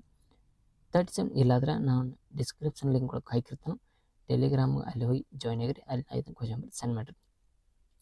ಇನ್ಪುಟ್ ಔಟ್ಪುಟ್ ವಿಶ್ಲೇಷಣೆಯ ತಂತ್ರವನ್ನು ಯಾರು ಕಂಡುಹಿಡಿದರು? ಆಡಮ್ ಸ್ಮಿತ್, ವಾಸಿಲಿ ಲಿಯೋಟಿಫ್, ತದನಂತರ ಜಾನ್ ರಾಬಿನ್ಸನ್, ತದನಂತರ ಡೇವಿಡ್ ರಿಕಾರ್ಡೋ.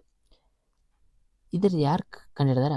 ವ್ಯಾಸಿಲಿ ಲಿಯೋಟಿಫ್. ಸರಿಯಾದ ಉತ್ತರ 37. ಇನ್ಪುಟ್ ಔಟ್ಪುಟ್ ವಿಶ್ಲೇಷಣೆಯ ತಂತ್ರವನ್ನು ವ್ಯಾಸಿಲಿ ಲಿಯೋಟಿಫ್ ಅವರು ಏನು ಮಾಡ್ತಾರೆ ಅಂದ್ರೆ ಕಂಡು ಹಿಡಿದಾರೆ ಎಂಬುದನ್ನು ನಾವು ನೋಡಬಹುದು. ಅದೇ ರೀತಿ 38ನೇ ಪ್ರಶ್ನೆ ನೋಡಿದಾಗ ಕೆಳಕಂಡವುಗಳಲ್ಲಿ ಯಾವುದು LPPಯ ಋಣಾತ್ಮಕವಲ್ಲದ ನಿರ್ಬಂಧನೆಗಳನ್ನು ಪ್ರತಿನಿಧಿಸುತ್ತದೆ? 4 ಆಪ್ಷನ್ ಕೊಟ್ಟಾರೆ ನೋಡಿ. ಸರಿಯಾದ ಉತ್ತರ 38ನೇದು ಯಾವುದಂದ್ರೆ 2. xj - 0. ಸರಿಯಾದ ಉತ್ತರ 2. 38ನೇದ್ರಿ LLP. ಗಣಿತದ ಅರ್ಥಶಾಸ್ತ್ರಜ್ಞರು ಕೊಡುಗೆ ಕ್ಷೇತ್ರದೊಂದಿಗೆ ಅವರ ಹೊಂದಿಸಿ ಬರೆಯಿರಿ. 41 ಪಟ್ಟಿ 2 ಕೊಟ್ಟಾರ್ರಿ. ಸ್ಲೈಟ್ Hicks, B arrow, C Leontief, D ಡಾಂಟಿಂಜನ್. ತದನಂತರ ಪಟ್ಟಿ 2 ಒಳಗೆ ಸರಳ ರೇಖಾತ್ಮಕ ತಂತ್ರ. ತದನಂತರ 2 ಇನ್ಪುಟ್ ಔಟ್ಪುಟ್ ವಿಶ್ಲೇಷಣೆ. 3 ಗ್ರಾಹಕರ ವರ್ತನೆಯ ವಿಶ್ಲೇಷಣೆ. 4 CES ಉತ್ಪಾದನೆಯ ಉತ್ಪನ್ನ. ಸರಿಯಾದ ಉತ್ತರ 31 ಯಾವುದಕ್ಕೈತೆ ಅಂದ್ರೆ 2 ಸರಿಯಾದ ಉತ್ತರ.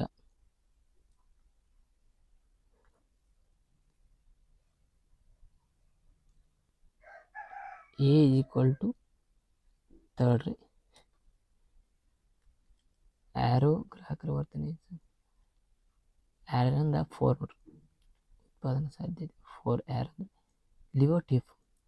ಲಿಯೋಟಿಫ್ ಸೆಕೆಂಡ್ ಇನ್ಪುಟ್ ಔಟ್ಪುಟ್ ವಿಶ್ಲೇಷಣೆ. ಲಿಯೋಟಿಫ್. ಡಾಂಟಿಂಜನ್ ಇವರ ಸರಳ ರೇಖಾತ್ಮಕ ತಂತ್ರ. ಸರಿಯಾದ ಉತ್ತರ ಇದು ನೋಡ್ರಿ, 2 ಸರಿಯಾದ ಉತ್ತರ. 2ನೇ ಸರಿಯಾದ ಉತ್ತರ. 40ನೇ ಪ್ರಶ್ನೆ, ಹೇಳಿಕೆಗಳನ್ನು ಎಚ್ಚರಿಕೆಯಿಂದ ಪರಿಶೀಲಿಸಿ ಮತ್ತು ಸರಿಯಾದ ಉತ್ತರವನ್ನು ಆರಿಸಿ. A, B ಮತ್ತು C 3 ಅನಿಯಂತ್ರಿತ ಘನಗಳಾಗಿವೆ ಮತ್ತು U ಸಾರ್ವತ್ರಿಕ ಘನವಾಗಿದೆ. ಸಮರ್ಥನೆ ಮತ್ತು ಕಾರಣಗಳ ಕೊಟ್ಟಾರೆ. A = U - B ಆಗಿದ್ದರೆ ಆಗ N (A) = N (U) -N B . ಕಾರಣ ಒಳಗೆ ಏನು ಕೊಟ್ಟಾರೆ? R. C = B - C ಆಗಿದ್ದರೆ ಆಗ N C = N (B - A). ಅದು ಕೊಟ್ಟಾರೆ. ಸರಿಯಾದ ಉತ್ತರ ಯಾವುದು ಎಂಬುದನ್ನು ನಾವು ನೋಡಬಹುದು.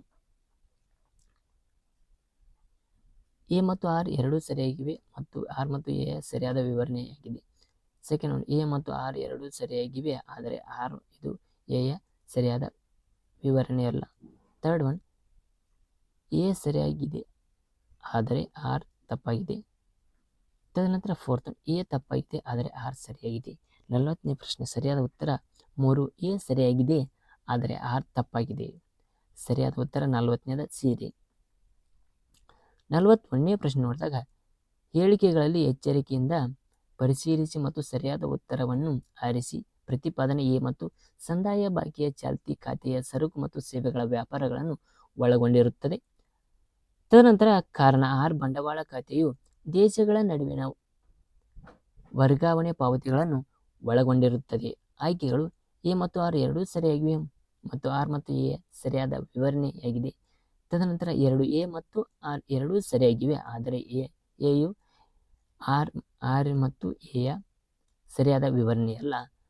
3 ಎ ಸರಿಯಾಗಿದೆ, ಆದರೆ ಆರ್ ಸರಿಯಾಗಿಲ್ಲ. 4 ಆರ್ ಸರಿಯಾಗಿದೆ, ಆದರೆ ಎ ಸರಿಯಾಗಿಲ್ಲ. 40ನೇ ಸರಿಯಾದ ಉತ್ತರ 3 ಎ ಸರಿಯಾಗಿದೆ, ಆದರೆ ಆರ್ ಸರಿಯಾಗಿಲ್ಲ ಎಂಬುದನ್ನು ಇಲ್ಲಿ ನಾವು ತಿಳ್ಕೊಳ್ಬೋದು. ಸರಿಯಾದ ಉತ್ತರ 41ನೇದ 3ನೇ. ತದನಂತರ ಇನ್ನೂವರೆಗೆ ನಮ್ಮ ಚಾನಲ್ ಯಾರು ಸಬ್ಸ್ಕ್ರೈಬ್ ಮಾಡಿರಿ. ಆಗ ಕಂಪ್ಲೀಟಾಗಿ ಫುಲ್ ವಿಡಿಯೋ ನೋಡಿರಿ, ನಿಮ್ಗೆ ಅರ್ಥ ಆಕತಿ. ಅರ್ಥ ಆದಮೇಲೆ ಕ್ವಶನ್ ಪೇಪರ್ ಹೆಂಗತಿ ಪ್ಯಾಟರ್ನ ಎಂಬುದನ್ನು ನಿಮ್ಗೆ ಗೊತ್ತಾಗತ್ರಿ. ಅದರಲ್ಲಿ ಮುಂದಿನ ಪ್ರಶ್ನೆ ನೋಡಿ ಬರ್ರಿ.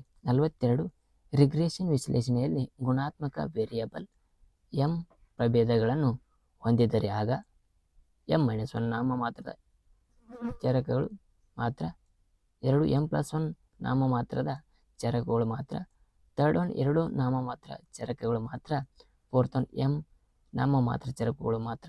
42ನೇದು ಸರಿಯಾದ ಉತ್ತರ 1 m- ನಾಮಮಾತ್ರ ಚರಕಗಳು ಮಾತ್ರ. ರಿಗ್ರೆಷನ್ ವಿಶ್ಲೇಷಣೆ ಗುಣಾತ್ಮಕ ವೇರಿಯಬಲ್ ಎಂಬ ಪ್ರಭೇದಗಳನ್ನು ಹೊಂದಿದರೆ ಆಗ m-1 ನಾಮಮಾತ್ರದ ಚರಕಗಳು ಮಾತ್ರ ಆಗಿರ್ತವೆ ಎಂಬುದನ್ನು ನಾವು ನೋಡಬಹುದು. ತದನಂತರ 43ನೇ ಪ್ರಶ್ನೆ, ಅಪರಿಪೂರ್ಣ ಸ್ಪರ್ಧೆಯು ಯಾವಾಗ ಉಂಟಾಗುತ್ತದೆ? 1 ಅಪರಿಪೂರ್ಣ ಪೈಪೋಟಿ ಸ್ಪರ್ಧಿಗಳು ಇದ್ದಾಗ, 2 ಮಾರುಕಟ್ಟೆಯಲ್ಲಿ ವಿವರಿಸಲಾಗದ ಅಪೂರ್ಣತೆಗಳಿದ್ದಾಗ, 3 ಸ್ಪರ್ಧೆ ಇರದಿದ್ದಾಗ, 4 ಉನ್ನತದ ವ್ಯತ್ಯಾಸ ಗ್ರಾಹಕರಿಗೆ ತಿಳುವಳಿಕೆ ಇಲ್ಲದಿರುವುದು, ದೂರ ಮತ್ತು ಸಾರಿಗೆ ವೆಚ್ಚಗಳ ಸ್ಪರ್ಧಾತ್ಮಕ ಮಾರುಕಟ್ಟೆಯಲ್ಲಿ ಅಪೂರ್ಣತೆಗೆ ಕಾರಣವಾಗುತ್ತದೆ. 43 ಸರಿಯಾದ ಉತ್ತರ 4. ಅಪೂರ್ಣ ಸ್ಪರ್ಧೆಯು ಯಾವಾಗ ಉಂಟಾಗುತ್ತದೆ ಅಂದ್ರೆ ಉತ್ಪನ್ನದ ವ್ಯತ್ಯಾಸ, ಪ್ರೊಡಕ್ಷನ್ ಮಾಡುವ ಬೇರೆ ಒಂದು ಫ್ಯಾಕ್ಟರಿ ಒಳಗೆ ಈಗ ಯಾವುದಂದ್ರೆ ಉದಾಹರಣೆಗೆ ಯಾವುದೋ ಒಂದು ಸರಕು ತಗೋರಿ, ಒಂದು ಪೆನ್ನಿನ ಕಂಪ್ನಿ ಐತ್ರಿ. ಆ ಪೆನ್ನಿನ ಕಂಪ್ನಿ ಎಷ್ಟು ಬೇಕಲ್ಲ ಅಷ್ಟು ಪ್ರೊಡಕ್ಷನ್ ಬೇಕು, ಆದ್ರೆ ಅಟ್ರಾಕ್ಷನ್ ಮಾಡ್ತಾರೆ, ಆ್ಯಡ್ ಕೊಡ್ತಾರೆ. ಗ್ರಾಹಕರಿಗೆ ತಿಳುವಳಿಕೆ ಇಲ್ಲದಿರುವ ದೂರು ಮತ್ತು ಸಾರಿಗೆ ವೆಚ್ಚಗಳ ಸ್ಪರ್ಧಾತ್ಮಕ ಮಾರುಕಟ್ಟೆಯಲ್ಲಿ ಅಪೂರ್ಣತೆಗಳು ಕಾರಣವಾಗುತ್ತವೆ. ಅವರಿಗೆ ಮೊದಲ ಬಳಕೆ ಇರಬೇಕು. ಬಳಕೆ ಇರ್ಲಿಕ್ಕಾರ ಅಪೂರ್ಣ ಸ್ಪರ್ಧೆ ಯಾವಾಗ ಉಂಟಾಗುತ್ತದೆ ಎಂಬುದನ್ನು ಇಲ್ಲಿ ನೋಡ್ಬೋದು. 44ನೆಯ ಪ್ರಶ್ನೆ, ಹೊಂದಿಕೊಳ್ಳುವ ವಿನಿಮಯ ದರಗಳ ಅಡಿಯಲ್ಲಿ ಸಂದಾಯ ಬಾಕಿಯನ್ನು ಇದರ ಮೂಲಕ ಸರಿಪಡಿಸಲಾಗುತ್ತದೆ. ಫಸ್ಟ್ ಒನ್ ಅಪಮೌಲ್ಯೀಕರಣ, ಸೆಕೆಂಡ್ ಒನ್ ವಿನಿಮಯ ದರ ಕುಗ್ಗುವಿಕೆ, 3rd ಒನ್ ನೇರ ನಿಯಂತ್ರಣ, 4th ಒನ್ ಕ್ಯಾನ್ಸಲೇಷನ್ಸ್. ಇದರೊಳಗೆ ಸರಿಯಾದ ಉತ್ತರ 44ನೇದ್ರಿ ವಿನಿಮಯ ದರದ ವಿನಿಮಯ ಕುಗ್ಗುವಿಕೆ ಎಂಬುದನ್ನು ಇಲ್ಲಿ ನಾವು ನೋಡ್ಬೋದು. 44ನೇ ಪ್ರಶ್ನೆ. ಅದೇ ರೀತಿ 45ನೆಯ ಪ್ರಶ್ನೆ, ನಿರ್ವಹಿಸಲಾಗದ ಚರ ವಿನಿಮಯ ದರ ಮತ್ತು ವ್ಯವಸ್ಥೆಯ ಅಡಿಯಲ್ಲಿ ರಾಷ್ಟ್ರಗಳ ವಿತ್ತೀಯ ಅಧಿಕಾರಿಗಳು ವಿದೇಶಿ ವಿನಿಮಯ ಮಾರುಕಟ್ಟೆಗಳಲ್ಲಿ ಇದಕ್ಕಾಗಿ ಮಧ್ಯಪ್ರವೇಶಿಸುತ್ತಾರೆ. ಫಸ್ಟ್ ವಿನಿಮಯ ದರಗಳಲ್ಲಿ ಅಲ್ಪಾವಧಿ ಏರಿಳಿತಗಳ ಸುಗಮಗೊಳಿಸಲು, ತದನಂತರ 2 ವಿನಿಮಯ ದರಗಳಲ್ಲಿ ದೀರ್ಘಾವಧಿ ಏರಿಳಿತಗಳನ್ನು ಸುಗಮಗೊಳಿಸಲು, ತದನಂತರ 3ನೇದು ವಿನಿಮಯ ದರಗಳ ಅಲ್ಪಾವಧಿ ಮತ್ತು ದೀರ್ಘಾವಧಿ ಏರಿಳಿತಗಳನ್ನು ಏನು ಮಾಡ್ತಾರೆ ಸುಗಮಗೊಳಿಸಲು, ತದನಂತರ 4 ರಾಷ್ಟ್ರಗಳ ಗುಂಪಿನ ನಡುವೆ ವಿನಿಮಯ ದರಗಳನ್ನು ನಿಗದಿಪಡಿಸುವುದು. 45ನೆಯ ಪ್ರಶ್ನೆ ಸರಿಯಾದ ಉತ್ತರ 1 ವಿನಿಮಯ ದರಗಳಲ್ಲಿ ಅಲ್ಪಾವಧಿ ಏರಿಳಿತಗಳನ್ನು ಸುಗಮವಾಗಿಸಲು ಎಂಬುದು ನಾವು ನೋಡಬಹುದು. 46ನೇ ಪ್ರಶ್ನೆ, ಹೊಂದಿಕೊಳ್ಳುವ ವಿನಿಮಯ ಮತ್ತು ವ್ಯವಸ್ಥೆಯ ಸಡಿಲ ವ್ಯವಸ್ಥೆಯ ಅಡಿಯಲ್ಲಿ ವಿನಿಮಯ ದರವನ್ನು ಇದರ ಮೂಲಕ ನಿರ್ಧರಿಸಲಾಗುತ್ತದೆ. ಫಸ್ಟ್ ಒನ್ ರಾಷ್ಟ್ರದ ವಿತ್ತೀಯ ಅಧಿಕಾರಿಗಳು, ತದನಂತರ ಚಿನ್ನದ ಬೆಲೆ, ತದನಂತರ ವಿದೇಶಿ ವಿನಿಮಯ ಮಾರುಕಟ್ಟೆಯಲ್ಲಿ ಬೇಡಿಕೆ ಮತ್ತು ಪೂರೈಕೆಯ ಸಂಸ್ಥೆಗಳು, 4th ಒನ್ ವಿನಿಮಯದ ಮಧ್ಯಸ್ಥಿಕೆ ಸರಿಯಾದ ಉತ್ತರ 46ನೇ ಪ್ರಶ್ನೆ. 3 ವಿದೇಶಿ ವಿನಿಮಯ ಮಾರುಕಟ್ಟೆಯಲ್ಲಿ ಬೇಡಿಕೆ ಮತ್ತು ಪೂರೈಕೆ ಸಂಸ್ಥೆಗಳು. ಅದೇ ರೀತಿಯ 47ನೇ ಪ್ರಶ್ನೆ ನೋಡಿ ಬರ್ರಿ. 47ನೇ ಪ್ರಶ್ನೆಗಳು. ವ್ಯಾಪಾರದ ಕರಾರುಗಳನ್ನು ಹೀಗೆ ವ್ಯಾಖ್ಯಾನಿಸಲಾಗಿದೆ. ಫಸ್ಟ್ ಒನ್, ಅಂತಾರಾಷ್ಟ್ರೀಯ ವ್ಯಾಪಾರದಲ್ಲಿ ಅಸ್ತಿತ್ವದಲ್ಲಿರುವ ಸ್ಪರ್ಧೆಯ ಮಟ್ಟ. ತದನಂತರ 2, ರಫ್ತು ಮತ್ತು ಆಮದುಗಳ ನಡುವಿನ ವ್ಯತ್ಯಾಸಗಳು. ಥರ್ಡ್ ಒನ್, ರಫ್ತು ಮತ್ತು ಆಮದು ನಡುವಿನ ಮೌಲ್ಯದಲ್ಲಿನ ವ್ಯತ್ಯಾಸಗಳು. ಫೋರ್ತ್ ಒನ್, ಆಮದುಗಳಿಗೆ ರಫ್ತು ವಿನಿಮಯವಾಗುವ ದರ. 47ನೇ ಪ್ರಶ್ನೆ ಸರಿಯಾದ ಉತ್ತರ ಯಾವುದಂದ್ರೆ 4, ಆಮದುಗಳಿಗೆ ರಫ್ತುಗಳನ್ನು ವಿನಿಮಯವಾಗುವ ದರ ಎಂಬುದನ್ನು ನೋಡಬಹುದು. ತದನಂತರ 48ನೇ ಪ್ರಶ್ನೆ, ನೆರೆಗೆ ಬರೆ ಎಳೆಯುವ ನೀತಿಯನ್ನು ಇದರ ಸುಂಕವನ್ನು ಬಳಕೆಯನ್ನು ಏನು ಮಾಡಬೇಕಂದ್ರೆ ಸೂಚಿಸುತ್ತಾರ. ಫಸ್ಟ್ ಒನ್, ದೇಶದ ವ್ಯಾಪಾರ ಸಮತೋಲನವನ್ನು ಸುಧಾರಿಸುವುದು. ಸೆಕೆಂಡ್ ಒನ್, ನಿರುದ್ಯೋಗದ ನಿರ್ಮೂಲನೆ. ಥರ್ಡ್ ಒನ್, ವಿದೇಶಿ ವಿನಿಮಯ ಗಳಿಸುವುದು. ಫೋರ್ತ್ ಒನ್, ಅತ್ಯಾಧುನಿಕ ತಂತ್ರಜ್ಞಾನಗಳನ್ನು ಮತ್ತು ಆಮದುಗಳನ್ನು ಮಾಡಿಕೊಳ್ಳುವುದು. ಸರಿಯಾದ ಉತ್ತರ 48ನೇದು. ಫಸ್ಟ್, ದೇಶೀಯ ವ್ಯಾಪಾರ ಸಮತೋಲನವನ್ನು ಸುಧಾರಿಸುವುದು, ಇದು ಕರೆಕ್ಟ್ ಆಗುತ್ತೆ. ಇನ್ನೊಂದು, ವಿದೇಶಿ ವಿನಿಮಯ ಗಳಿಸುವಿಕೆ. 1 ಮತ್ತು 3 2 ಸರಿಯಾದ ಉತ್ತರ ಆಗ್ಯಾವ. 49, ಕಾರ್ಲ್ ಪ್ರಕಟಿಸಿದ ಕೆಳಗಿನ ಪುಸ್ತಕಗಳನ್ನು ಅವುಗಳ ಮೊದಲ ಪ್ರಕಟಣೆ ಕಾಲಾನುಕ್ರಮದಲ್ಲಿ ಜೋಡಿಸಿ. A, the communist manifesto. B, Das Kapital. C, the poverty of philosophy. D, the civil war in France. 49ನೇ ಸರಿಯಾದ ಉತ್ತರ ಯಾವುದಂದ್ರೆ C, A, B, D. First one ಅದು ಸರಿಯಾದ ಉತ್ತರ. 50ನೇ ಪ್ರಶ್ನೆ, ಪರಿಕಲ್ಪನೆಗಳನ್ನು ಪಟ್ಟಿ 1 ಸಮಾವೇಶದ ಅರ್ಥಶಾಸ್ತ್ರಜ್ಞರ ಹೆಸರುಗಳೊಂದಿಗೆ ಪಟ್ಟಿ 2ರಲ್ಲಿ ಹೊಂದಿಸಿ ಬರೆಯಿರಿ. ಪಟ್ಟಿ 1 ಮತ್ತು ಪಟ್ಟಿ 2ರಲ್ಲಿ. ಫಸ್ಟ್ ಒನ್ ಏನು ಕೇಳ್ಯಾರ, ಸಂಪೂರ್ಣ ಪ್ರಯೋಜನ. ರಾಬರ್ಟ್ ಮುಂಡೆಲ್. ಸಂಪೂರ್ಣ ಪ್ರಯೋಜನ ಯಾರಿಗೆ ಕೊಡ್ತಾರೆ? 50. ಸಂಪೂರ್ಣ ಪ್ರಯೋಜನ ಯಾರಂದ್ರೆ ಆಡಮ್ ಸ್ಮಿತ್ ಕೊಡ್ತಾರೆ ನೋಡ್ರಿ. ಸಂಪೂರ್ಣ ಪ್ರಯೋಜನ ಯಾರಂದ್ರೆ ಆಡಮ್ ಸ್ಮಿತ್ ಕೊಡ್ತಾರೆ. ಆಪ್ಟಿಮಲ್ ಕರೆನ್ಸಿಯ ಪ್ರದೇಶ ಯಾವುದಂದ್ರೆ ಆಪ್ಟಿಮಲ್ ಕರೆನ್ಸಿಯ ಪ್ರದೇಶ 1 ರಾಬರ್ಟ್ ಮುಂಡೆಲ್ ಕೊಡ್ತಾರ್ರಿ. ತದನಂತರ ಕೊಳ್ಳುವ ಶಕ್ತಿಯ ಸರಿಸಮಾನತೆ. ಕೊಳ್ಳುವ ಶಕ್ತಿ ಸರಿಸಮಾನತೆ ಯಾರು? ಗುಸ್ತಾವ್ ಕ್ಯಾಸೆಲ್ ಅವರು ನೀಡ್ತಾರ್ರಿ. ಡಿ, ಸುಂಕ ಕೋಟ ಯಾರು ನೀಡ್ತಾರೆ ಅಂದ್ರೆ ಜಾಕೋಬ್ ವೈನರ್. ಸರಿಯಾದ ಉತ್ತರ 50ನೇ ಸರಿಯಾದ ಉತ್ತರ 4ನೇದು ನೋಡ್ರಿ. ಮುಂದಿನ ಕ್ಲಾಸ್ನಲ್ಲಿ ಇನ್ನು 50 ಕ್ವಶನ್ ಸಾಲ್ವ್ ಮಾಡೋಣ್ರಿ. Thank you all. ನಮ್ಮ ಚಾನಲ್ಗೆ ಯಾರು ಏನೋ ಸಬ್ಸ್ಕ್ರೈಬ್ ಆಗಿಲ್ಲ, ಲೈಕ್ ಮಾಡಿಲ್ಲ, ಶೇರ್ ಮಾಡಿಲ್ಲ, ಪಟ ಲೈಕ್ ಮಾಡಿರಿ, ಶೇರ್ ಮಾಡಿರಿ. ಹೊಸ ವಿಡಿಯೋಗಾಗಿ ಕಾಯಿರಿ ನಾವು ಹಾಕುಮಟ. Thank you all.